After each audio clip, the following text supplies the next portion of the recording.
এদিকে আজ জুমার পর চূড়ান্ত সিদ্ধান্ত হয় শেখ হাসিনাকে নিয়ে ২৬ মার্চ আনুষ্ঠানিকভাবে দেশে আসবে। লক্ষ লক্ষ আওয়ামী লীগ কর্মী রাজপথে নামে ভয়াবহ পরিস্থিতি তৈরি করেছে। আমাদের বাংলাদেশের সাবেক প্রধানমন্ত্রী শেখ হাসিনা তিনি ভারত এবং বাংলাদেশের যে ত্রিপুরার বর্ডার আছে তিনি নাকি অলমোস্ট সেখানে চলে আসছে এবং আরেকটু আসা বাকি আছে। আর একটু যদি এসে পড়ে তাহলে কি বাংলাদেশ চুট করে তিনি ঢুকে যাবে। আওয়ামী লীগের আমলে একেবারে দুর্নীতির অভিযোগ তোলা হচ্ছে এবং শেখ হাসিনা তিনি নাকি বহু দুর্নীতি করেছেন। পাশাপাশি মোহাম্মদ ইউনূসের আমলেও কিন্তু কম দুর্নীতির অভিযোগ পাওয়া যাচ্ছে না। তবে আসল দুর্নীতিবাজ কে, শেখ হাসিনা নাকি মোহাম্মদ ইউনূস? বাংলাদেশে ঘটনা ঘটেই চলছে।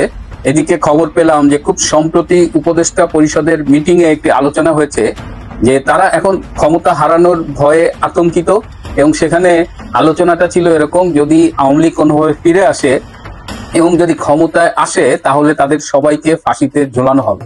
এই ফাঁসির আতঙ্ক তাদের মধ্যে ঢুকে গেছে এবং আপনারা খেয়াল করেছেন যে বেশ কিছুদিন আগে একজন এনসিপির এখন নেতা, আগের সমন্বয়ক হাসনাত আব্দুল্লাহ কিন্তু এই ঝোলার কথা বলেছিলেন এবং একদম রিসেন্টলি সার্জিস আলম তিনিও বলেছেন তাদের আসলে যেদিকে তারা যাক তাদের ঝুলতে হবে। ইউনূসের সারা পৃথিবীতে এমন এনকোয়ারি শুরু হবে ও কোথায় কি করেছে না করেছে এগুলো আস্তে আস্তে আস্তে আস্তে শোনেন, পতন যখন হবে তখন একটু ভয়ঙ্কর লেভেলের হবে। এইটা একটা ভয়ঙ্কর বিস্ফোরা এবং এইটাকে রিমুভ করতে হবে। তুলসী ক্যাবাটের গলায় হাসিনার প্রশংসা, ইউনূস জমানার তুলোধনা। মূলত এই হেডলাইনিং চাউর হচ্ছে বাংলাদেশে। পাশাপাশি তিনি হাসিনা সরকারের আমলের প্রশংসা করলেন খুব পথে। ঢাকা শহরে যদি একবার কেউ জয় বাংলা স্লোগান দেয় 10 লক্ষ মানুষ একসাথে ঢাকা অ্যাটাক করবো। আওয়ামী লীগের 10,000 কর্মী মানে আগুন, আর 10 লক্ষ মানুষ ছোটখাটো একটা সুনামি বয়ে যাবো। লক্ষ লক্ষ মানুষ শুধু জয় বাংলা স্লোগানের অপেক্ষা আছে। যারা শেখ মুজিবের কর্মী তারা কখনোই পিছু ওঠে না বা ভয় করে না, এটাই চরম সত্য কথা। শেখ হাসিনা অতি শীঘ্রই আসবে ইনশাআল্লাহ। আমাদের কাছে মেসেজ আছে, জয় বাংলা, জয় বঙ্গবন্ধু। হ্যাঁ, শেখ হাসিনার ফিরে আসার মেসেজ সবার কাছেই আছে। দর্শক শ্রোতা, প্রতিনিয়ত তারা পরিকল্পনা করছে। কেউ বলছে 26শে মার্চ দেশে আসবে, আবার কেউ বা বলছে 24 ঘন্টার ভিতরে সে দেশে ফিরবে, আবার অনেকে বলতেছে সে নাকি বর্ডারের আশেপাশে আছে।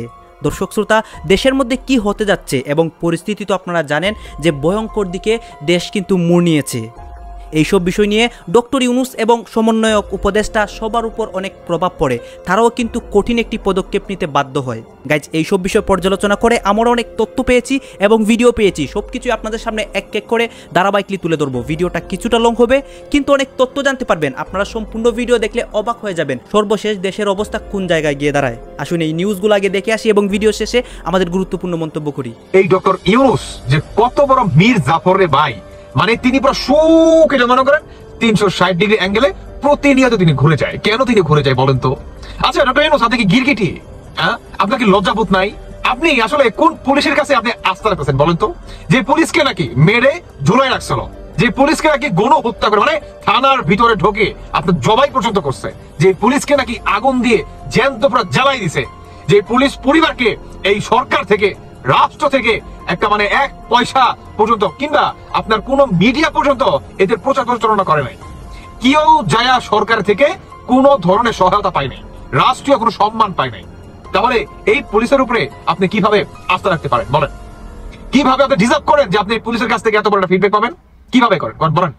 আপনি দেখাইছেন, আপনি সহানুভূতি দেখাইছেন, আপনি সরকার হয়েছেন অন্তর্বর্তীকালের, আপনি সরকার হয়েছেন সমন্বয়কদের, আপনি সরকার হয়েছেন মিয়া ওই জঙ্গিবাদীদের, জামায়াতের। আপনি কি সরকার হয়েছেন আওয়ামী লীগের? আপনি কি সরকার হয়েছেন বিএনপির? আপনি কি সরকার হয়েছেন জাতীয় পার্টির? আপনি কাদের সরকার হয়েছেন? সমন্বয়কদের সরকার।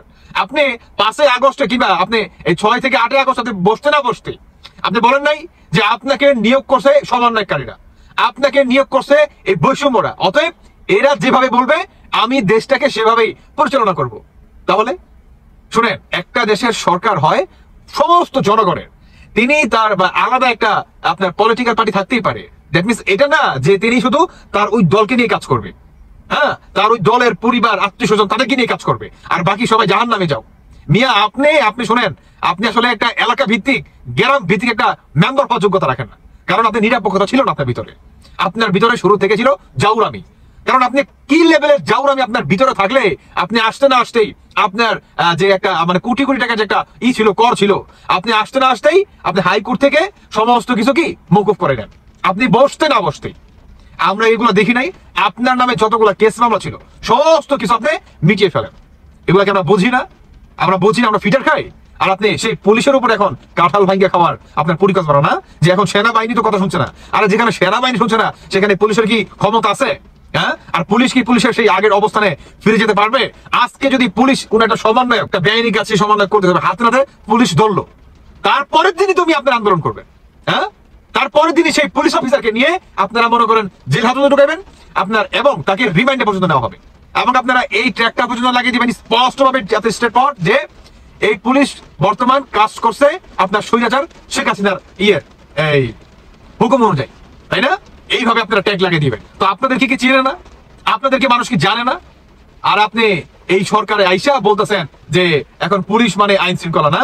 আর আপনি আরো একটা কথা বলছেন যে আগে নাকি দেশ একটা অন্ধকার ছিল, না অন্ধকার ছিল, আর এখন নাকি দেশ পুরো ফেরেস্তা হয়ে গেছে। হ্যাঁ, ফেরেস্তা হয়ে গেছে। শুনেন তার বক্তব্যটা। এটা নতুন বাংলাদেশ আমরা এই জন্য বলি যে পুরনো বাংলাদেশ হচ্ছে অন্ধকার যুগ, ভয়ঙ্কর। শুনছেন, মেজাজটা খারাপ লাগে না? মানে আগে ছিল অন্ধকার, মেনে নিলাম, তাহলে এখন অনেক আলোকিত, তাই না? আল্লাহর নূর বাংলাদেশে বর্তমান চারোদিকে মনে করেন ছড়াছিটে আছে, তাই না? এর জন্যই তো বাংলাদেশে প্রতিনিয়ত ধর্ষণ হচ্ছে, এর জন্যই বাংলাদেশে প্রতিনিয়ত ধর্ষণ হচ্ছে। আরে ভাই, গতকালকে রাতের কথা বলতেছি, ঢাকা নবাবগঞ্জ দরবেশের এলাকায় যারা নাকি দোহা নবাবগঞ্জ থেকে ভিডিও দেখতেছেন তারা অবশ্যই জানাবেন। ঢাকা দোহা নবাবগঞ্জে গতকালকে রাতে 3 বছরের একটা বাচ্চাকে পর্যন্ত মনে করেন ধর্ষণের শিকার হতে হয়েছে।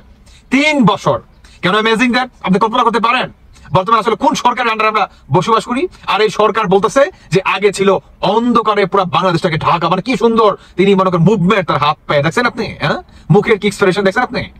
হ্যাঁ, কল্পনা করা যায় বলা? বলেন তো। আসলে এই বুইরা খাটাস আসলে বুইরা হয়েছে, কিন্তু এখন পর্যন্ত মানুষই হয়ে পারে না। মিথ্যা কথাটাই গেল না।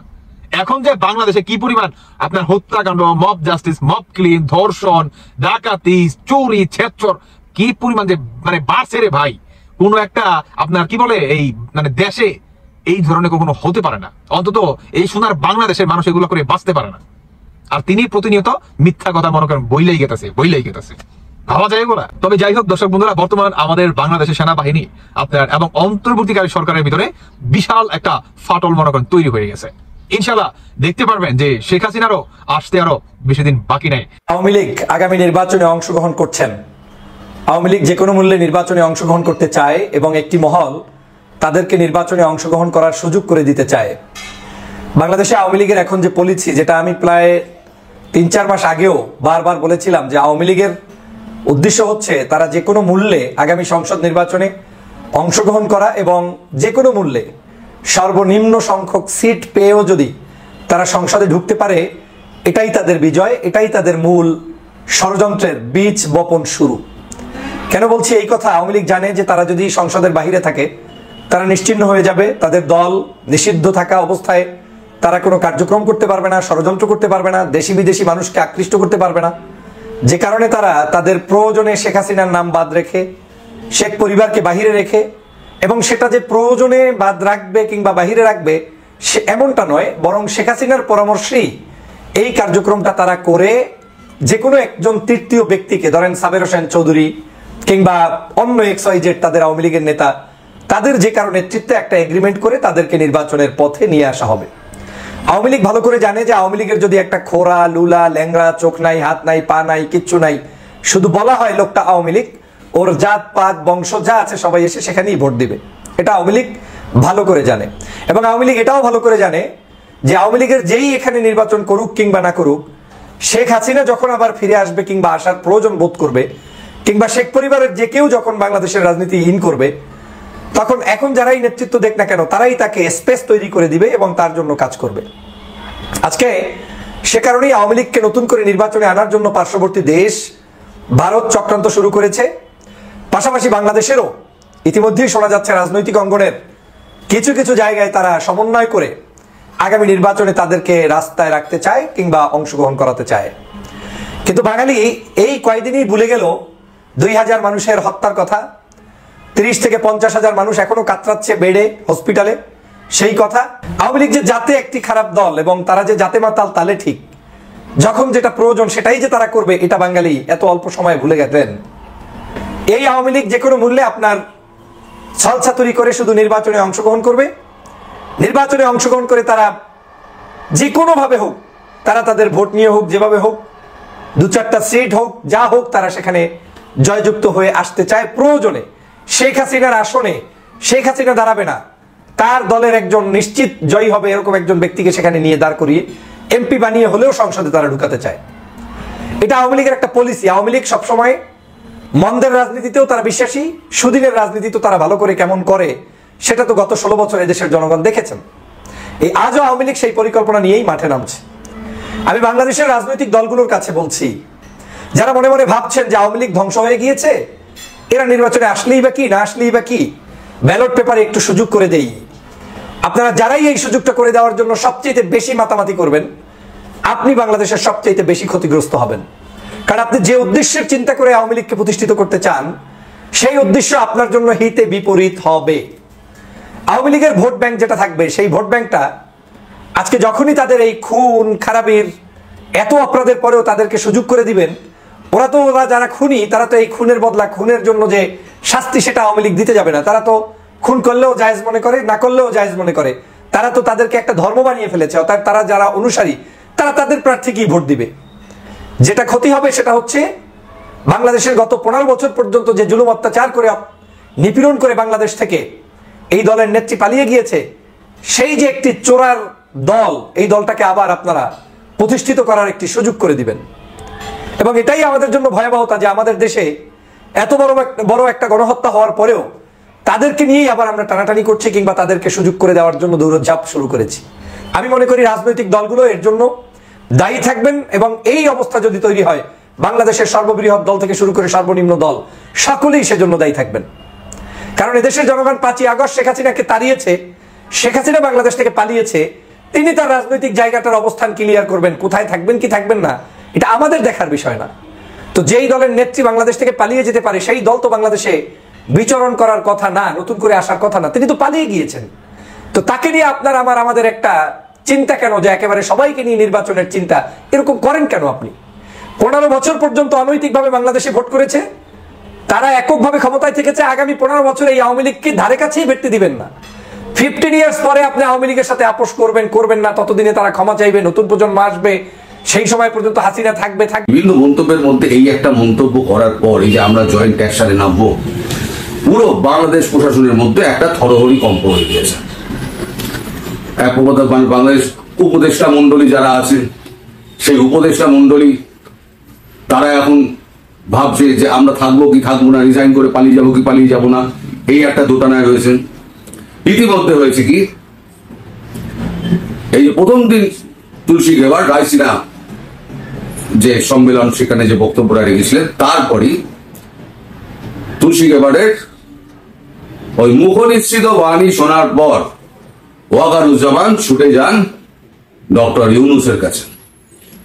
তিনি এমনিতে খুব ভদ্র মানুষ, তিনি ভদ্রভাবে পরিস্থিতির বিচার বিশ্লেষণ করে উনি জানিয়ে দেন যে আপনি কিভাবে ক্ষমতায় এসেছিলেন সেটা আপনার থেকে ভালো মতো কেউ জানে না, এবং আপনাকে ক্ষমতায় বসানোর পর দেশের কি অবস্থা হয়েছে সেটাও সারা পৃথিবীর কাছে উন্মোচন হয়ে গিয়েছে। এখন আমাদের উপরে একটা বড় চাপ রয়েছে, সেটা হচ্ছে মার্কিন যুক্তরাষ্ট্রের চাপ এবং ভারতের চাপ। আমাদের মতো একটা ছোট দেশ সেই চাপকে আমরা কিন্তু সহ্য করতে পারবো না। ফলে আপনাকে আমার একটা পরামর্শ আছে। পরামর্শ হচ্ছে, আপনি যত তাড়াতাড়ি সম্ভব আপনার সময়কালে মধ্যে সময় বিবেচনা করে আপনি নিঃশব্দে প্রস্থান করুন। নইলে এমন অবস্থা আসতে পারে যে ক্ষমতা হয়তো আমাকে হাতে তুলে নিতে হবে, তারপর যেটা হবে সেটা আপনাদের কারো পক্ষে সমীচীন হবে না।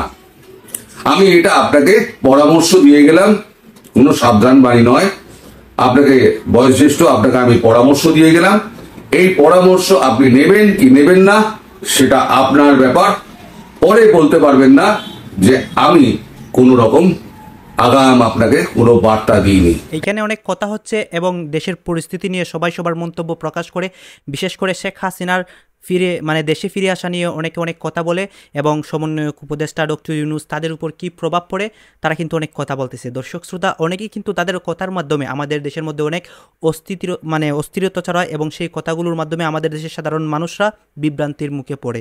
সেই কথাগুলোতে আপনারা কান দিবেন না এবং সেই ভিডিওগুলো আপনারা স্কিপ করবেন। আবার অনেকের বক্তব্যের মাধ্যমে আমাদের দেশের আপডেট নিউজগুলো সবার সামনে প্রকাশ করে তাদেরও কিছু বক্তব্য এখানে দেখিয়েছি। দর্শক শ্রোতা, এতক্ষণ আপনাদেরকে যা কিছু দেখিয়েছি সব কিছু কিন্তু আমরা সোশ্যাল মিডিয়া থেকে সংগ্রহ করেছি। এইখানে আমাদের নিজস্ব কোনো মন্তব্য নেই বা নিজস্ব কোনো সিদ্ধান্ত নেই। এই সব দেখে আপনাদের কি মনে হচ্ছে এবং আপনাদের মন্তব্য কি, এটা আপনারা অবশ্যই কমেন্ট বক্সে লিখে যাবেন। এবং আপনাদের কাছে আমাদের একটা রিকোয়েস্ট থাকবে, আপনারা যদি আমাদের চ্যানেলের নতুন দর্শক হয়ে থাকেন চ্যানেলটি সাবস্ক্রাইব করবেন এবং পাশে থাকা বেল বাটনটি বাজাবেন, যাতে করে নেক্সট ভিডিওটা সবার আগে আপনাদের কাছে পৌঁছায়। ধন্যবাদ।